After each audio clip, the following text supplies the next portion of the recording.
welcome back to another video, and in this video we're going to be continuing on with our iOS development with UIKit tutorial series, and in this particular tutorial we are going to be taking a look at the UIStepper control in UIKit.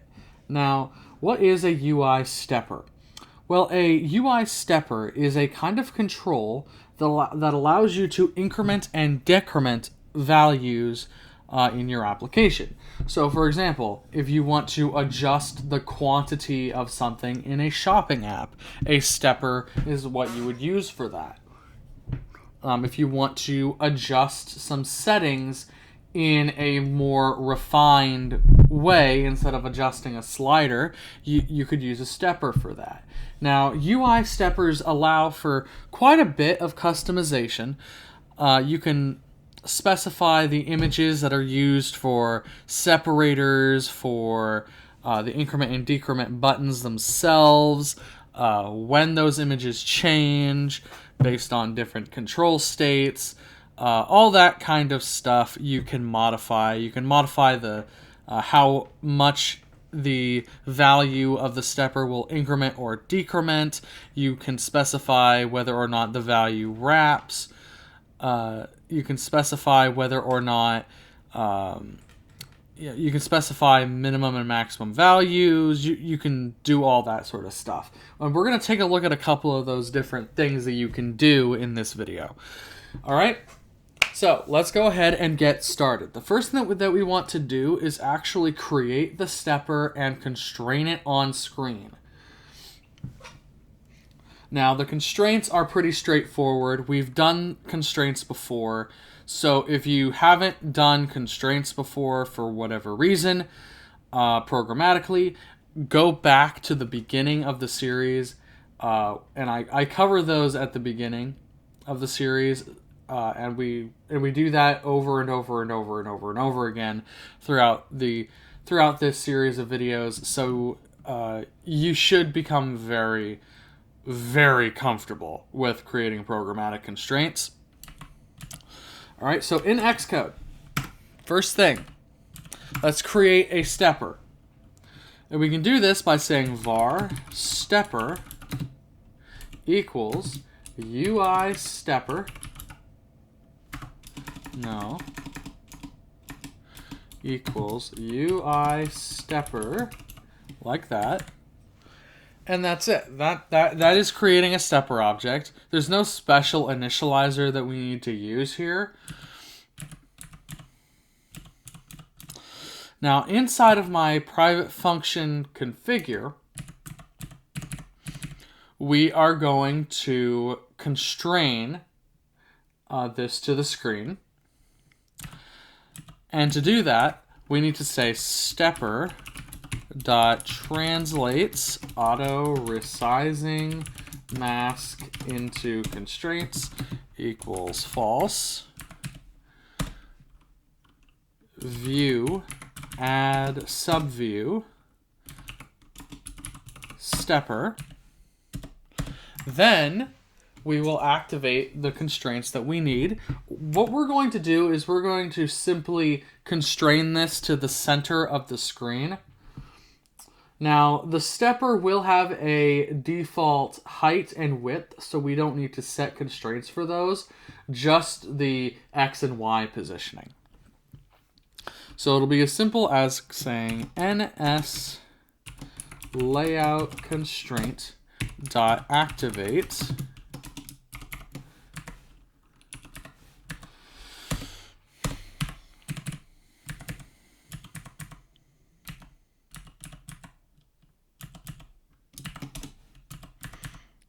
All right, I want to make sure that this is okay.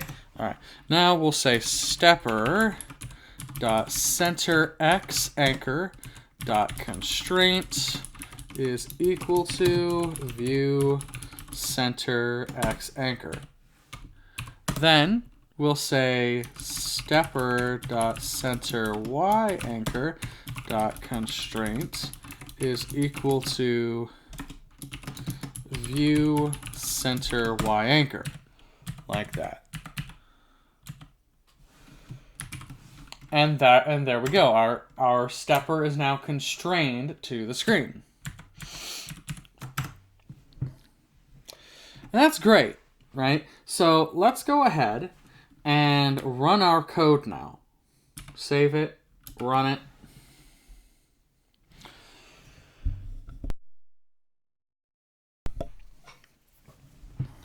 All right, gotta let it load.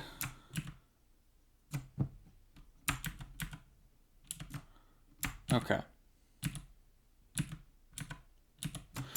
All right, and so here, in the center of our screen here, I'm running this on Mac via Mac Catalyst, but this is what the UIStepper will look like. We have an increment and a decrement button. They're horizontally aligned, one next to the other. We can also run this in the simulator, so you can see what it looks like, or what it would look like on an iOS device. So let's go ahead and change the run destination to the 16 Pro Max. The simulator theoretically should still be running, as I didn't close it from last time I used it, so it should still be running theoretically. If not, that's fine. Simulator. Okay.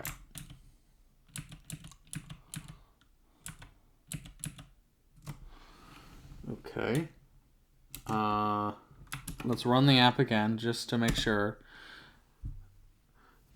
because the simulator might be giving me some issues. Okay, here we go. There we go. Now the simulator is actually doing what I tell it to do. Sometimes the simulator likes to glitch out and not do what you tell it to. But we can see there in the center of our screen, we have our stepper. Now, because of VoiceOver not working very well with the simulator, it may or may not allow you to adjust the value. In this case, it is letting me. But that's what the stepper will look like on an actual iOS device. Now let's take a look at some of the ways that we can customize our stepper. So inside of Configure,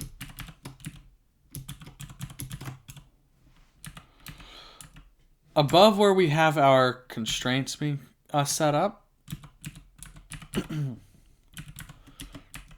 we can say stepper dot.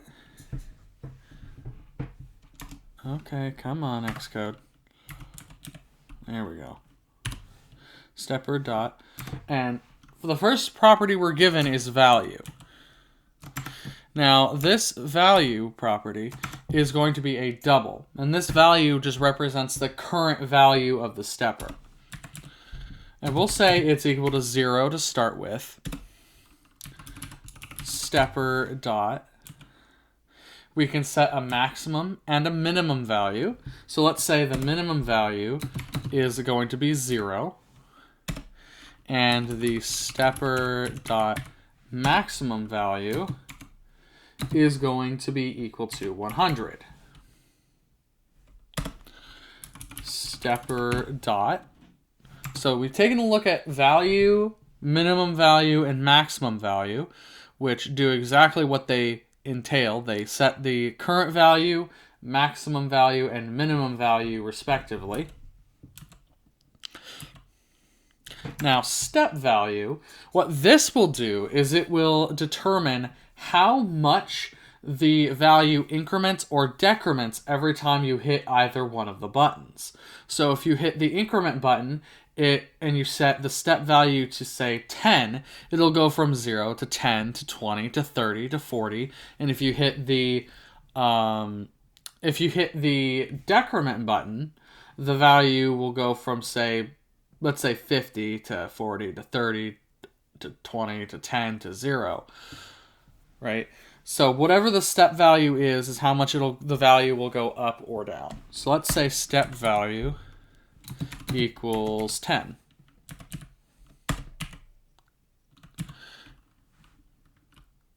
Now keep in mind, all of these are doubles here, so you can make these a little bit more fine-grained if you need to. Stepper dot. Now you can give it a tag. It's not necessary, but you could.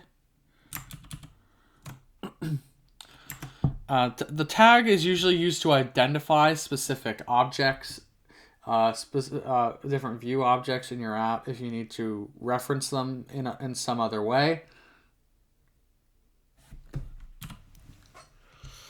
Now, auto repeat.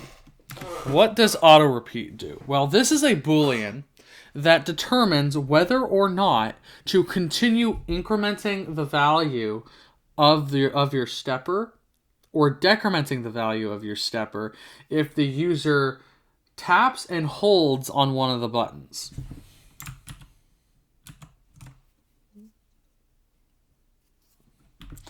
Now sometimes you may want to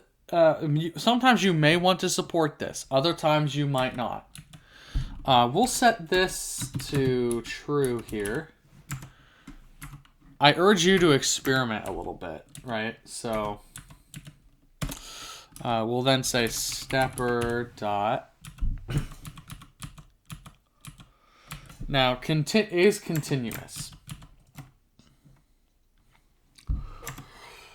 This is a Boolean value that will specify whether or not you want to send a value change notification to the control. If you want the value to be incremented or decremented during or after you tap the button, like as you tap the button or after you let go of the button. Right, so that's what is continuous does. I generally leave this one alone unless I absolutely need it for something. Now, wraps. This is another Boolean value that tells the stepper if, for example, you reach the minimum value of, say, 0, and the user hits the decrement button, go wrap around to the maximum value and then go down from there. If you are on, say, the maximum value of 100 and you hit increment, if wraps is true, it'll go right back down to the minimum value. If wraps is set to false, the buttons will automatically disable or enable themselves depending on if you are less than the minimum or greater than the maximum. And if you're at the minimum and maximums, the increment or decrement buttons will disable themselves. So it does a lot of that work for you. We'll say wraps is equal to true. So stepper dot. Now, is hidden basically says, hey, is the stepper hidden? We're not going to worry about that one too much. And so you can see all of the other ways you can customize this. So you can set its background image. You can set its decrement image and its divider image, its increment image, all kinds of stuff here. Right. And then you can add targets. So if you want to listen for the value change notification every time the value changes, you can have a selector, an objc annotated method to run code whenever that value changes. Right? So what I'll do is I will say add target. And then we'll say the target is self.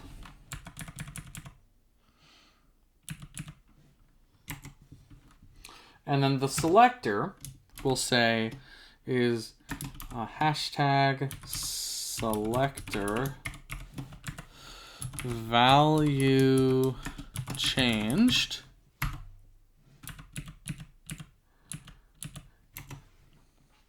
And then for what UI control event do we want to listen for? In this case, we want value changed. Okay, so let's go ahead and go back all the way down to our at the bottom of our view controller, and we'll create an @objc private var value changed.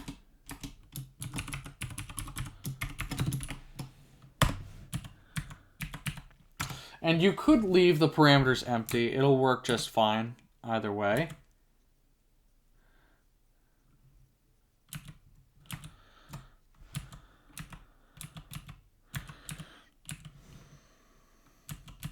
Okay, so I want to make sure that everything works fine here.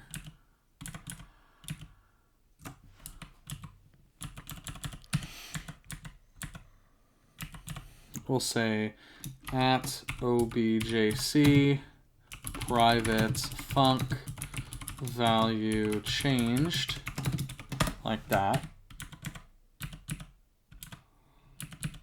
Okay. Now, like I said, you could leave the parameters here empty, and that's fine.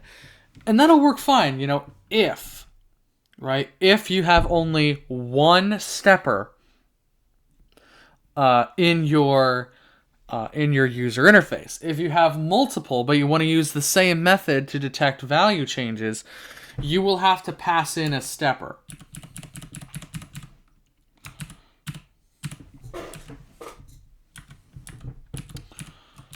So we can say _sender UIStepper, like that. And you can see no errors happen because this can take nothing or a UIStepper in this case, or any object that receives that particular event. And why would you need to pass in a stepper here?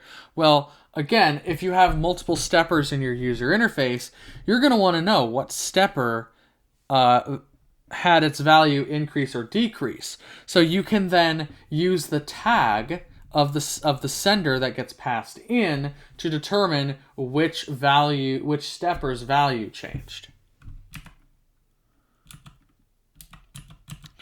And inside of this method, what we're going to do is we're going to simply say print sender dot value. So whatever the value is after the event is triggered. All right, let's go ahead and save this, and I'm going to run this on the Mac here.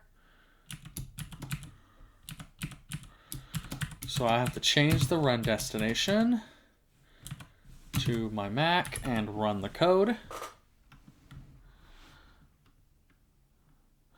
All right, there we go.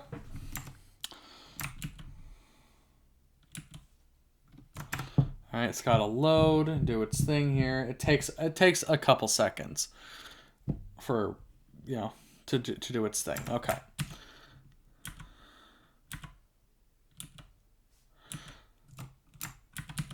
So let's go ahead and increment the value a couple times. So now the value should be 30. If we go into Xcode, debug area, console, we can see 30.0 being printed, and 20 and 10. All right, let's go back to the application. And let's say 40, 50, 60, 70, 80, 100. We go back to the console.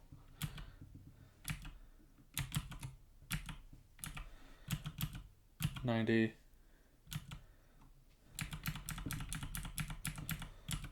All right. We can hit this one more time. And we can see 100. But what if we hit increments again? So increments. We get 100. Now we're back at 0 because wraps is set to true. So it'll wrap all the way back around when it reaches that maximum or that minimum value.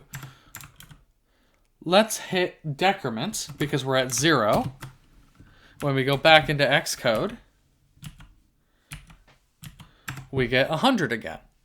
Because again, it wrapped itself back around to the other bound. All right, so that pretty much does it for this video on UIStepper. If you wanted, you could have a UI label or a text field or something where the stepper adjusts the value for those, right?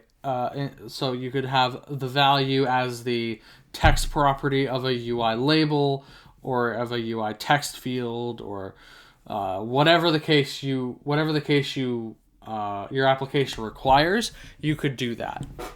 So make sure, with that being said, make sure you leave a like on the video if you liked it, dislike it if you didn't. Either way, it helps out the channel. Hit that subscribe button and that notification bell to be notified when new videos go live and when I go live for any potential programming live streams. If that's something you guys want, let me know. And then if you have any questions, leave a comment down below and ask. I read the comments and I will get back to your questions as soon as I can.